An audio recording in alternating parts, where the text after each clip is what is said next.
time and time again, those simply standing up for wildlife are on the receiving end of violence and intimidation from those pissed off by their presence. And just a few days ago, we saw yet another shocking incident take place, this time by a thug supporter of the Essex and Suffolk Hunt, who thought it was perfectly okay to do this. The audacity of you. Guys, put away your coat. You Put haven't away your got a fucking clue what you're talking about, lady. Take Yeah, I'm going to ring 9. I think the police are after you. Me? Yeah. So I'm signing the silver truck's been going around hitting people.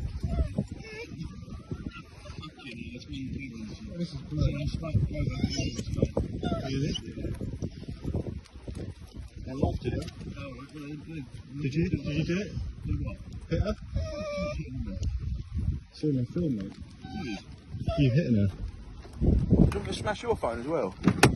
And yet, despite this super clear video evidence of destruction of property and aggression, the police decided no further action could be taken and that there wasn't enough evidence. I know, it's just ridiculous. So we reached out to the lady in the footage and I sat down with her to have a chat about the incident and why the police are sitting on their hands and what we can do to support her going forwards.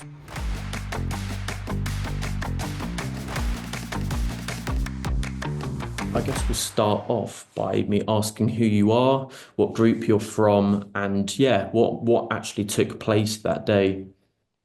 So my name's Chantel, not Charmaine. So all my social media has been changed to Charmaine now, so it might confuse people, but that's one of the things the police kept doing, is calling me Charmaine. So as a nod to that and a bit of a piss take at the police, I changed all my social media profiles to Charmaine Vegan Rosa, which is the nod to the Plan B song, Charmaine de la Rosa or whatever it's called.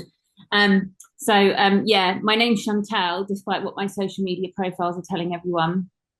And I'm an animal rights activist, I suppose. Have been for the last 9 years, because that's how long I've been vegan, and I started animal rights activism when I went vegan. And I currently monitor the hunt with Suffolk Action for Wildlife. So they're a hunt monitoring group.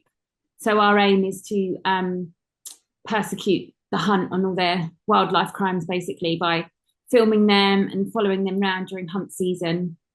I do SAB sometimes as well with SONO, which is Suffolk and Norfolk hunt SABs. So I do SABing as well. But primarily I'm out with Suffolk Action Wildlife, and that's who I was out with on the day that the assault happened. Brilliant. Well, I mean, what individual hunts do you look at? Is it just mainly one, or is it a multitude of different ones? We monitor Essex and Suffolk, and then some individuals in our group go out and do the furlough hunt, but I haven't ever done that personally. I've done other hunts in the past in Norfolk and Bedale and Zetland with my first hunt SAB with my friend's group, Teesside Anti-Blood Sports. So I've SABed with her as well. But I mainly monitor now during coving season and main hunt season as well. So on that particular day, do you want to talk us through what transpired? What was the lead up to what was seen in the video footage, and then what happened afterwards? Yeah, so we were out on a Wednesday. I had taken annual leave for the day because I do have a full-time job. I'm currently off sick at the moment just because of the anxiety of all of this and everything, because there's been a lot of stuff going on actually to do with my animal rights stuff, spanning back like to last year, about unlawful arrests that happened and trials that I've had to take part in. I was found not guilty because I was basically unlawfully arrested by Norfolk Constabulary for protesting outside a slaughterhouse that was abusing chickens. It's just sort of taken its toll. So I'm off sick at the moment, but I was on annual leave that day because we knew where the hunt were going to be. So I took annual leave because I had some days to use up. So I was in Little Bentley at the time which isn't too far from where I live. And it just started off as a standard sort of monitoring day. We knew where the hunt were, we'd located them. And we were just following them round. There was a very small team of us that day. And I was in a vehicle with 2 other monitors. And it transpired that there was a bit of a kerfuffle going on the main road. The field riders had stopped dead behind a hedge. And so one of the monitors in the car got out and started filming what was going on behind the hedge. We were still on the main road. And it transpired that a pony had been ridden into a ditch. It wasn't even a fully grown horse. It was quite a small horse. And the poor thing was in a ditch. So this lady got out of the vehicle. She started being pushed around by one of the lads a bit, asking her to step off the grass and everything. And she's saying, I can stand here, this is public highway. So I got out the car because I was concerned for her welfare, mostly, because I didn't like her being outside of the car on her own. But I also stood near the vehicle, so the lady in the car was also safe. But this guy started shoving her a bit. So I walked over to try and film it because I didn't like the way he was shoving her. He was a youngish lad, and this lady is she's older than me, so I just thought it was inappropriate behaviour on his part. So I was filming that. And then when I realised that the pony was in the ditch just sort of next to me beyond the hedge, I filmed over the hedge at the pony in the ditch to try and log it for social media, just to show the sort of off shot of what goes on with the hunt and how they treat their animals, basically, and how it's not just foxes they're ripping apart. They're also shooting hounds, feeding hounds to hounds. They provide a fallen livestock service where they're going and picking up livestock, as they call it. I don't like that term myself, and feeding that to the hounds, which I personally think could be a contributing factor to bovine tuberculosis, for example, that they're blaming on badgers, so they're culling badgers, but I don't believe that is who is spreading it.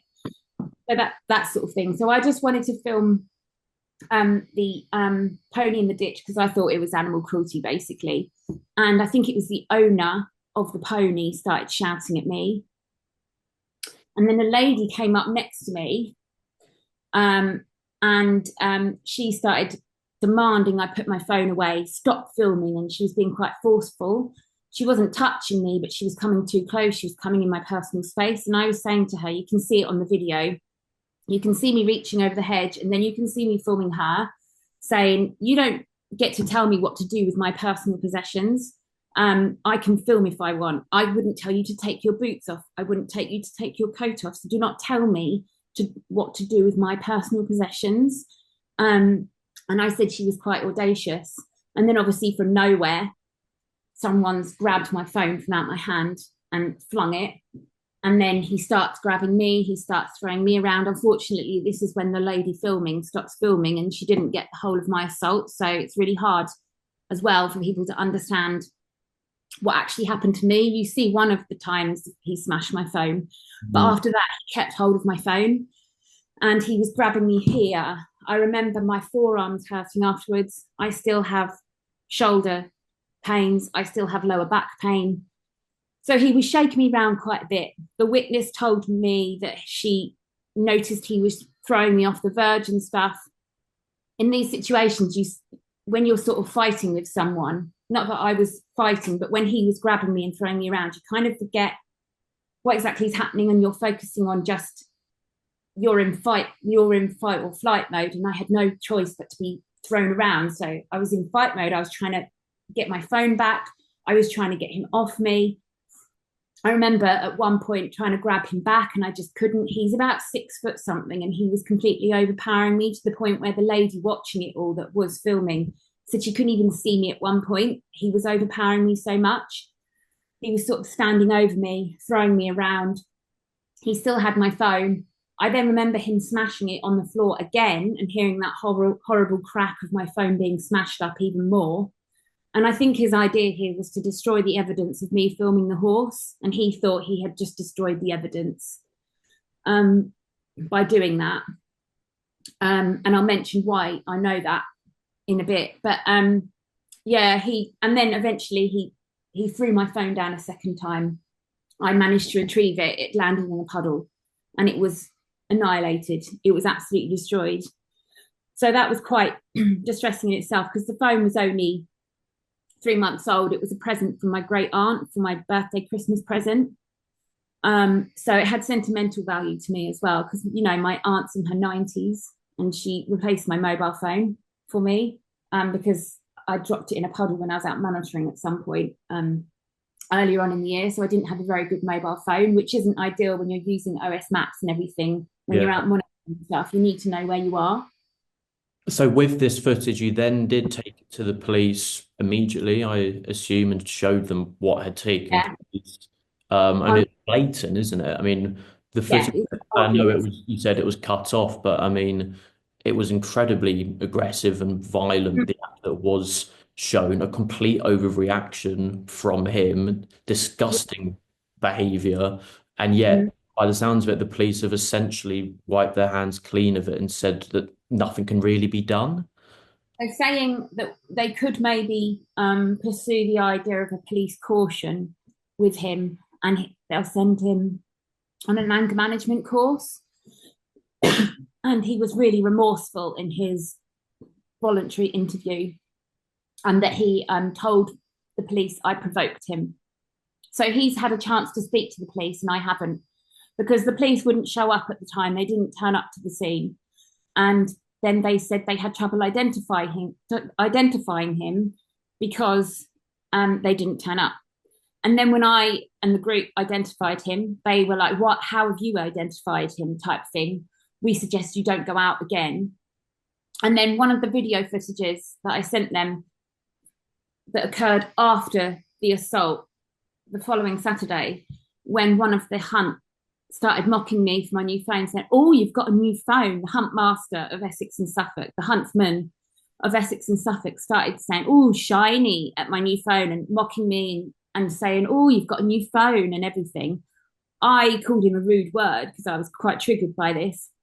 And the police actually threatened to, I submitted this footage as evidence of them continuing to mock me for the assault.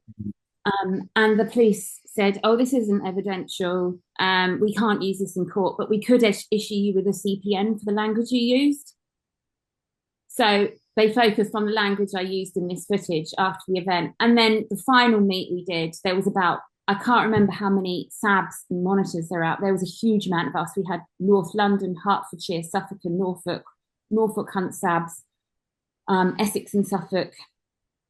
We had a huge amount of SABs out that day. And the perpetrator, Tom Greig, was actually out that day. And his family, or whoever it is he rides around with in his Ford Ranger, just spent the whole day waving at me, mocking me, taunting me. The woman that was seen in the video, she was just smiling and waving at me from the vehicle. They seemed to be opening and closing gates for the hunt all day. So I think the hunt had employed them, so to speak, to be their sort of lackey for the day. So I don't know if that was some sort of reward for what he did to me, and a bit of a pat on the back for him. I don't know. It just seemed a bit of a coincidence that he was then out at the final hunt and was given this task to do all day, and they were just driving around in their vehicle. I saw them multiple times waving and laughing at me and taunting me. So this is how I know that he is not remorseful as well. Yeah. So the police believing him, saying, "Oh, he seems remorseful and he said you provoked him." It's all lies. And so this is why I just don't think a caution is enough. I've looked up what theft of personal possessions and criminal damage is, and you can spend time in prison for it. So a police caution, to me, it just isn't enough. And anger management isn't going to be enough. He's got a child, this guy. You know, he's teaching, this is generational abuse he's passing on. It's just not okay. The police just, when they rang me the other day, it took them 3 weeks to take him into a voluntary interview. So this happened the 26th of February, the assault. It wasn't until the start of this week that something was done about it. So he went for a voluntary interview at the police station, and I was just explaining my injuries and stuff on the phone. And honestly, my friend was listening at the time, and he said they just didn't sound like they care at all. Yeah. In fact, he just cut the telephone conversation short to go and do something else. I don't know. He said he had a crime to solve or something like that, which I think is highly doubtful. So yeah, I just don't feel like they care at all. And the fact that all through the emails, until I pointed out to him that my name was Chantel, he was calling me Charmaine in these emails. And that's just not my name. It's just, it's so frustrating to hear. Does this individual have history of other incidents like this? I mentioned that as well. So he has assaulted other SABs before, other female SABs specifically. You can see there's another video of him admitting to smashing up the phone as well, and that he'll do it to your phone as well. Dickhead, he said. So for the police to not see that footage and see that that's him admitting, that's the first reason why he is not remorseful. The second reason is, and the fact that the caution is not going to be enough, is that he has assaulted SABs before. He's assaulted female SABs before. He's assaulted me. He didn't assault the male that was questioning him. He threatened to, but he didn't. And he actually had a conversation with him and didn't take his phone or anything. He threatened him a little bit, but then was trying to be a bit friendly towards him, the guy that filmed the second part of the footage. But with the females, he seems to be particularly aggressive and has this bully nature to him. So, yeah, he has assaulted other people before. He has assaulted other SABs back in 2023. Which I've shared on social media and tagged Protect the Wild and stuff. It's on their social media, on their Facebook. It was South Suffolk SABs who go out a lot with us and SAB alongside us. So they put it on their social media, and that was way back in 2023. So there's nothing stopping him from doing it again. And the underlying motivation essentially is because you're just out there monitoring peacefully, filming what's happening. And if they were just abiding by the law and weren't doing anything remotely dodgy, there would be no reason for them to be acting in this violent, aggressive manner with their... Yeah. And the huntsman, in fact, when I saw him out the following Saturday, because there was a lot of field riders that were females that watched the assault, and none of them said anything, none of them did anything. And the huntsman actually said, well, you shouldn't have been filming people, should you, when you're not supposed to be? And I said, but I was on a public road, you know, and we get this reputation that we are always trespassing, and that's just not the nature of our group to trespass. Secondly, and this narrative that is going around that they can do what they want to us because we're trespassing on their land anyway. But I was on a main road filming over a hedge. You know, you can see that I'm on a main road. It's tarmac, and I'm filming over the hedge purposely. I haven't gone behind the hedge. I haven't entered anyone's premises that I shouldn't have. You know, so this narrative that they keep pumping out that we deserve it somehow because we're in the wrong place all the time is just not true either. It's just, it was an unprovoked, irrational, violent attack on a woman. So for the police to say he just needs a caution, really, because that's not protecting anyone in the future. It's just going to give police a bigger task in the future because this guy is just going to keep reoffending. So I just don't want them to silence me or any other women, because, you know, there's a national emergency with violence against women at the moment. And then this is how women are treated when they're attacked, when they're assaulted. Just discussing. And as you've brought up, there's more police attention on acts you've done then in the aftermath, as opposed Yeah. to the actual incident, the crime that was committed in the first place against you. It's just, and that, you know, the fact they can't even get your first name right in correspondence with yourself, it's a joke. I mean, it's so frustrating to hear. What do you ultimately want to happen going forwards? What can we do to protect the wild? What can people watching do to, you know, maybe contact the police on this or? Yeah, I mean, people are writing complaints on my behalf. Um, and I've written a complaint to the police, but I'll probably write a complaint to the Independent Crime Commission. It's a fluid sort of situation, whereas I don't know. Now our chair lady has tried to speak to the police and they've said they don't want to speak to her, even though I've given permission. So I think at the moment I'll be seeking legal advice, whether we can take it to court or not. The police have advised that the Crown Prosecution Service will just drop it. I don't know if this is true. I would welcome any advice on this. I think they're trying to silence me. I think they're biased. So keep the momentum going. Videos like this will help. I'm going to keep it going on my social media. As boring as people might end up finding it, I just want it to be shared all the time. And see how it goes, see what the outcome is, because they want me to claim for damages, which is essentially them also admitting that I've had my property damaged. But it's very personal when it's your mobile phone. I'd lost my bank cards a couple of weeks before he smashed my phone up, and I was waiting for new bank cards to come. So when he smashed my phone up, that was my only payment method for everything in life as well. So I didn't have any bank cards. All my photos were on there. My iCloud didn't back up properly. It was a gift from my aunt. So this is a real personal possession, and they're just treating it so casually. I'm still hurting from the actual physical assault as well, which wasn't filmed, which I can't get across strongly enough. People don't understand the full extent of it. Everyone's gasping everything at the fact that he smashed my phone up, but there was a physical assault associated with this as well that came alongside it that no one saw. And they're saying as well, my witness is too personal. So the witness, the lady that watched it all, she's actually a local councillor.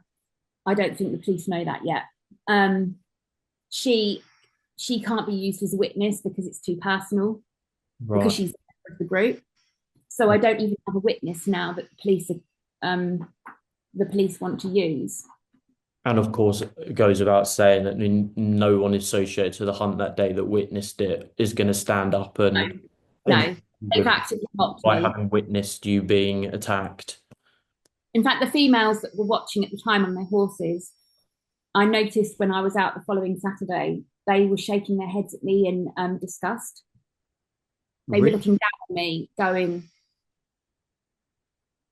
like that at me and things like that. And I was like, you think this is my problem? And they've outwardly said this is my problem.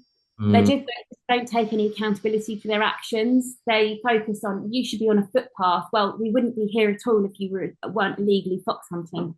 The hunt just take no accountability for their actions, and anyone associated with the hunt takes no accountability for their actions.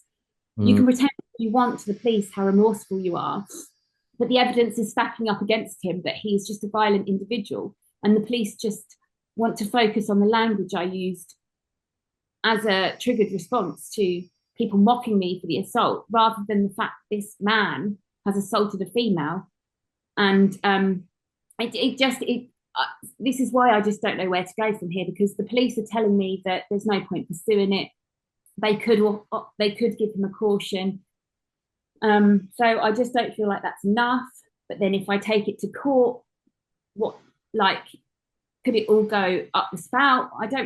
It just feels really biased. So I just don't know what my next course of action is going to be, but momentum and awareness, I think at the moment, is all I can push for. Yeah, no, most definitely. I think that, are you worried now going forwards about more attacks on you, but the more you speak out on it? I mean, it's brave of you to, with your face and name out there, and just talk about what happened. A lot of people would fear doing that. Yeah, he doesn't live far from me at all. That's all I'll say on location wise. Unfortunately, when I was arrested for protesting previously, which I was found not guilty for, and the judge even said, I have no idea why you were arrested for this. You weren't in any of the footage. The police said you were. They've misidentified you and all of this. So when I was arrested, my address was actually published online as well. So it's not hard to find me. So it is a risk putting it out there, but at the same time, I hate bullying. This is why I stand up for animals, because they're being bullied continuously in life, you know. Just with everything people do to animals, we are bullying them. So I just want justice. I am an animal rights activist, so I want to stop this happening to foxes and animals and wildlife and all animals. So raising awareness about the hunt is really important, and it serves to do that. But it also raises awareness of how violent the hunt are, and how the police, and I just do not feel like the police are on our side at all. You might get few individuals, but at the end of the day, I've seen them follow orders. I've seen them following correct orders. I've been a victim to police following orders, and I then had to go through a 13-month ordeal and a 3-day trial on taxpayers' money because police were just following orders. And at the end of it, the judge didn't even know why I was arrested. So it is, I've gone off track a bit and I'm rambling a bit, but at the end of it, these people are bullies and I'm not going to be silenced by them. My face is out there. And I mean, it is a risk. I know a lot of SABs wear masks and stuff. As a group, we don't wear masks or anything, so I wasn't wearing a mask at the time. So yeah, my face is out there. This is out there. They could well do something else to me. There's a risk that I could see him out and about, because he doesn't live far from me. So it is all a risk, but at the same time, you know, do we keep being bullied? Do we keep being silenced? Do women keep being silenced by these people? The previous SABs didn't go to the police about it because they thought the police were useless, and the police are proving them right, in my view.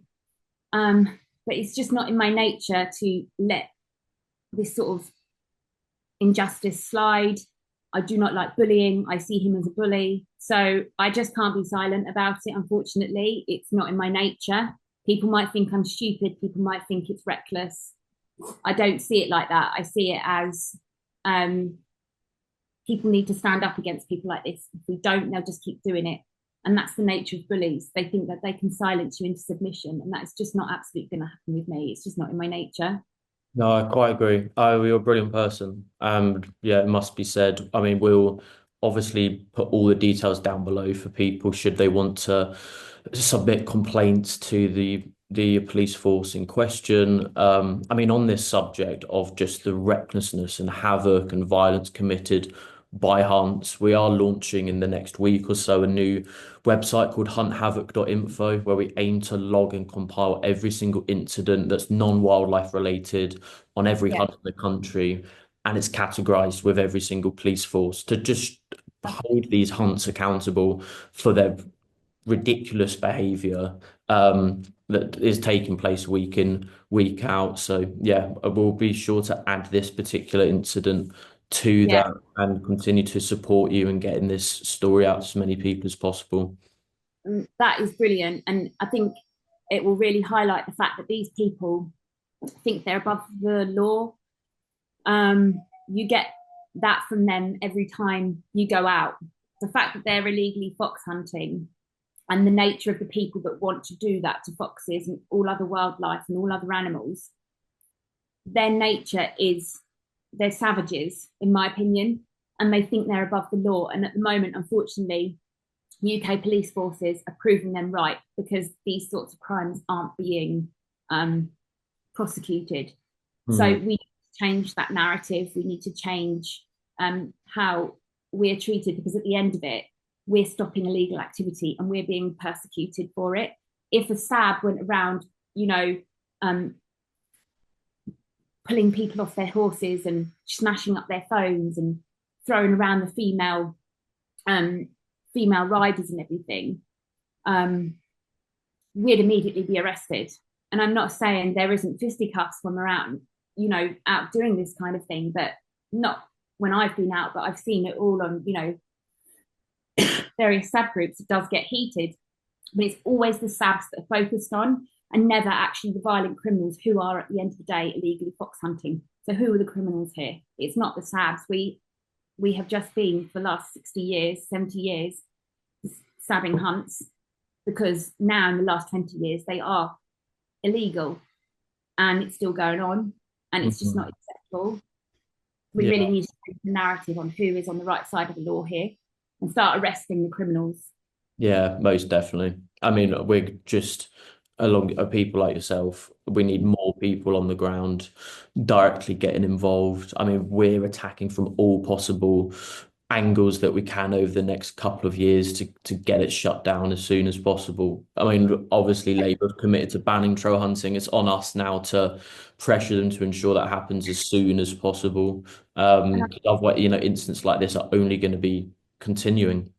Yeah, and if this could get to news outlets, and the evidence is so obvious there, if this could get to more news outlets, you know, and that's another important thing that we could possibly do is, like, obviously you've got a platform and other platforms, just to prove to people like, I don't know, higher up authorities that are making all the rules on this and that, for them to really see the violent nature of this and how we could stop a lot of rural crimes and protect our countryside and protect the wild, you know.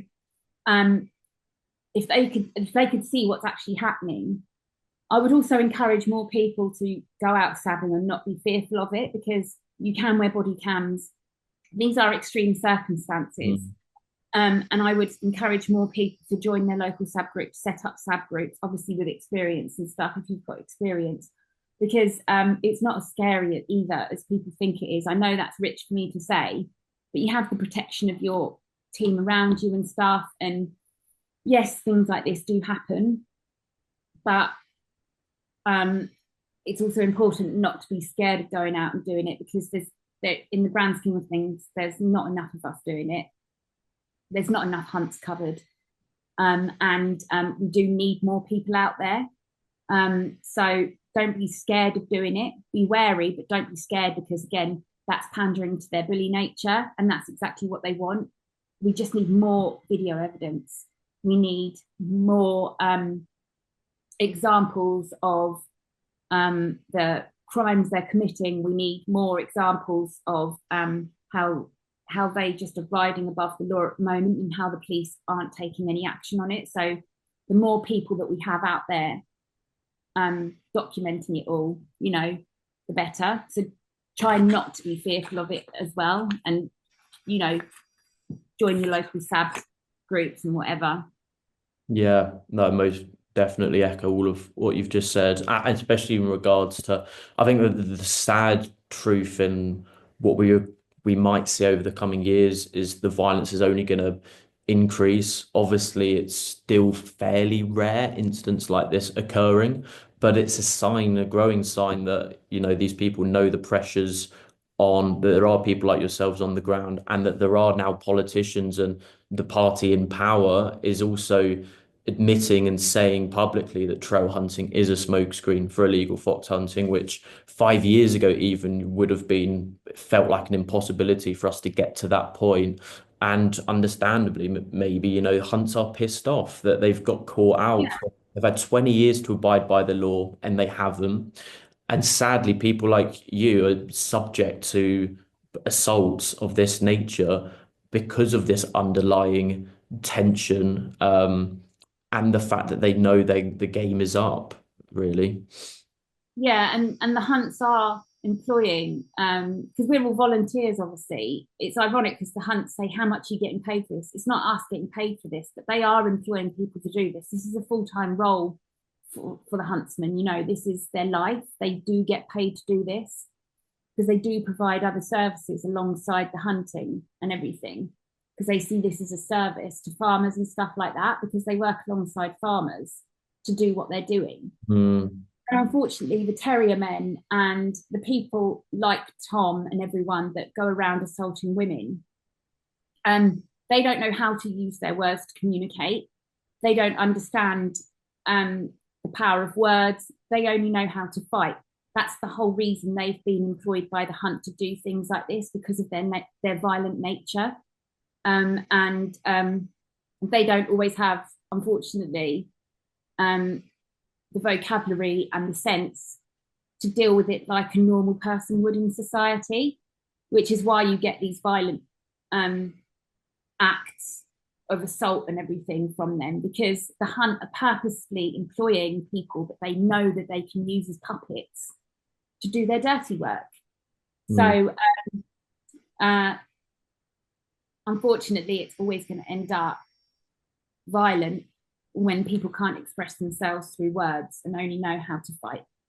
Yeah. That's how they've been bred, that's how they've been raised, and if they think they're above the law, that's how it's going to continue to grow.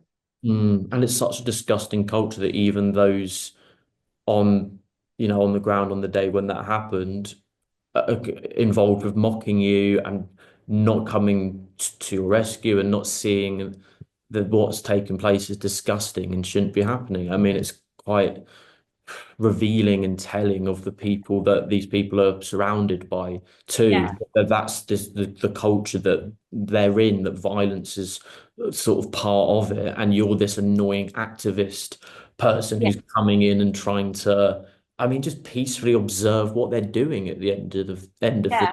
It's not like you're coming at them with severe aggression and that they're just defending themselves. It's it's shocking. I'm sure I was antagonizing them just with my presence, but if you've got any integrity and intelligence, you can you're sort of the master of your actions, so you can choose not to be provoked by me just standing there and filming.